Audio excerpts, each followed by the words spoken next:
दशा माता की पहली कथा के अनुसार प्राचीन समय में राजा नल और रानी दमयंती बड़े ही सुखपूर्वक अपना राज्य चलाया करते थे। उनके 2 पुत्र थे। उनके राज्य में सारी प्रजा सुखी, संपन्न और आनंद में जीवन जी रही थी। एक दिन की बात है, उस दिन होली दशा का पावन दिन था। उसी समय एक ब्राह्मणी राजा के महल में आई और राजा से विनम्रता से बोली, महाराज, दशा माता का डोरा ले लीजिए। इतने में पास खड़ी दासी बोल उठी, रानी साहिबा, आज के दिन सभी सुहागिन महिलाएं दशा माता की पूजा और व्रत करती हैं। इस पवित्र डोरे के विधि विधान से पूजा करके उसे गले में धारण करती हैं, जिससे घर में सुख, शांति और समृद्धि बनी रहती है। दासी की बात सुनकर रानी दमयंती ने ब्राह्मणी से वह डोरा ले लिया, विधि विधान से पूजा की और बड़ी श्रद्धा भाव से उस डोरे को अपने गले में बांध लिया। कुछ दिनों बाद राजा नल ने रानी दमयंती के गले में वह डोरा बंधा देखा। तब उन्होंने पूछा, रानी साहिबा, इतने सोने चांदी की कीमती गहने पहनने के बाद भी आपने ये साधारण सा धागा गले में क्यों पहन रखा है? रानी कुछ उत्तर देती उससे पहले ही राजा क्रोध में आ गए और उस डोरे को तोड़कर जमीन पर फेंक दिया।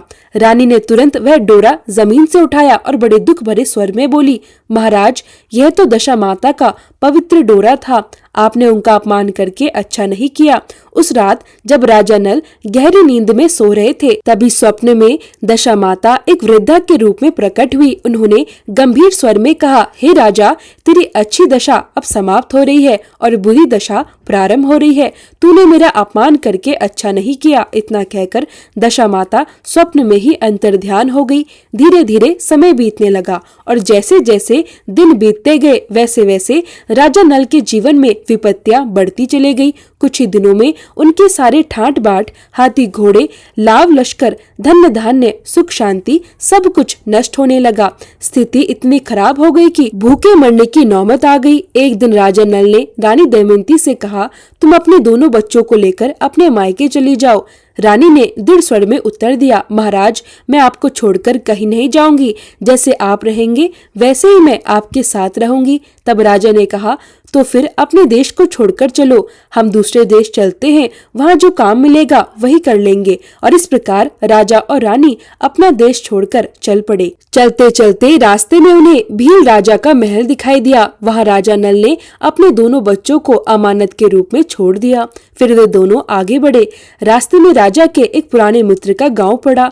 राजा ने रानी से कहा, चलो अपने मित्र के घर चलते हैं। मित्र के घर पहुंचने पर उनका खूब आदर सत्कार हुआ। तरह तरह के स्वादिष्ट पकवान बनाकर उन्हें भोजन कराया गया। मित्र ने अपने शयन कक्ष में दोनों को आराम करने के लिए सुला दिया। उसी कमरे में मोर की आकृति वाली खूंटी पर मित्र की पत्नी का एक हीरे जड़ा कीमती हार टंगा हुआ था।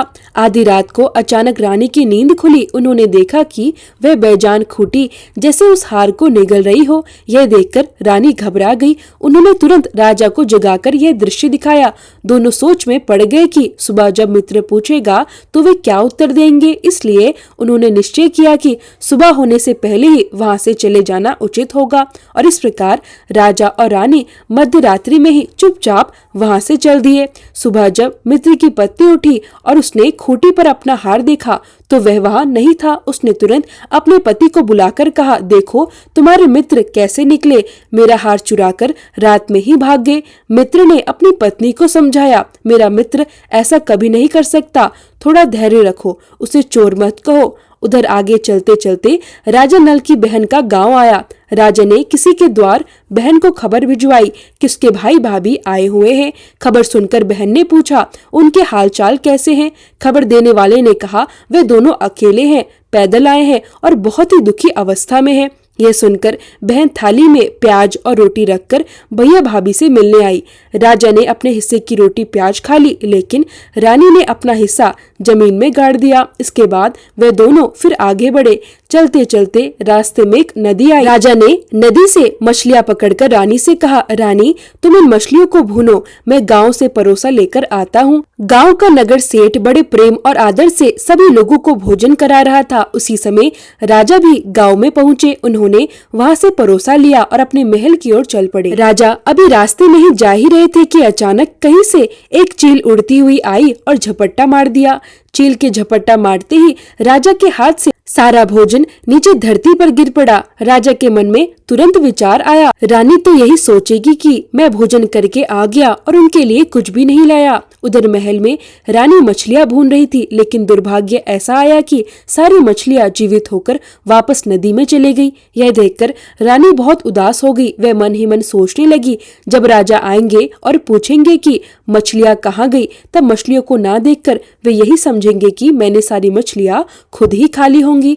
जब राजा महल पहुंचे तो वे मन ही मन सारी बात समझ गए। बिना कुछ कहे वे वहां से आगे चल पड़े। चलते चलते वे रानी के मायके वाले गांव पहुंच गए। वहां पहुंचकर राजा ने रानी से कहा, तुम अपने मायके चली जाओ, वहां दासी का कोई भी काम कर लेना और मैं भी इसी गांव में कहीं नौकरी कर लूंगा। इस प्रकार रानी महल में दासी बनकर काम करने लगी और राजा एक तेली के घर घानी पर काम करने लगे।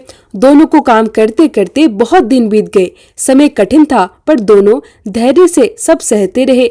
जब होली दशा का पावन दिन आया, तब महल की सभी रानियों ने सिर धोकर स्नान किया।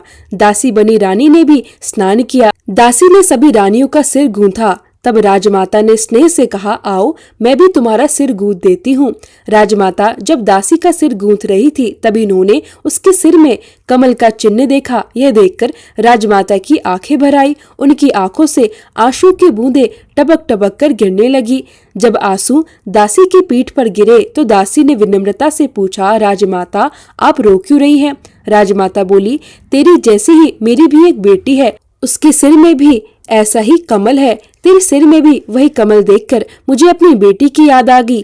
तब दासी ने धीरे से कहा, मैं ही आपकी वही बेटी हूँ। दशा माता के कोप से इस समय मेरे बहुत बुरे दिन चल रहे हैं, इसलिए मैं सहायता पाने के लिए यहाँ चली आई हूँ। राजमाता ने आश्चर्य और प्रेम से कहा, बेटी फिर तूने यह बात हमसे छुपाई क्यों? दासी बनी रानी ने विनम्र स्वर में कहा, माँ अगर मैं सब कुछ पहले ही बता देती तो मेरे बुरे दिन कैसे कटते। आज मैं दशा माता का व्रत करूंगी और उनसे अपनी भूल की क्षमा मांगूंगी। फिर राजमाता ने पूछा, अच्छा बेटी यह तो बताओ हमारे जमाई राजा कहाँ हैं?